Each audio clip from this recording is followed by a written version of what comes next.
শাশুড়ি আম্মু কিন্তু অনেক বেশি মজা করে তালের ক্ষীর রান্না করেছিল।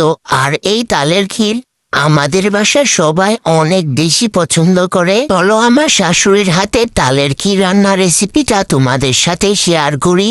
প্রথমে কিন্তু তালের রসটাকে প্রসেস করে একটি বড় পাতিলে চাল করে নিয়েছে। আর তালের ক্ষীর কিন্তু নারিকেল ছাড়া অসম্পূর্ণ, তাই বেশ পরিমাণের নারিকেল কুচি দিয়ে দিয়েছিল। আর সাথে দিয়েছিল পরিমাণ মতো চিনি ও গরুর দুধ ও গুঁড়া দুধ একসাথে মিশিয়ে। আর এই ক্ষীরে কিন্তু দুধ দিলে এই ক্ষীরটা অনেক বেশি মজা হয়ে থাকে। আর আমার শাশুড়ি এই তালের ক্ষীরে লবণ দিতে ভুলে গিয়েছিল, তাই 1 চামচ লবণ দিয়ে দিল যাতে তালটার তিতা ভাব কেটে যায়। তো এখানে মাত্র 20 মিনিট জাল করার পরে তালের ক্ষীরটা রেডি হয়ে গেল। দেখো বৃষ্টি আর ধোয়া ওঠা তালের ক্ষীর এত বেশি মজা হয়েছে কি আর বলবো।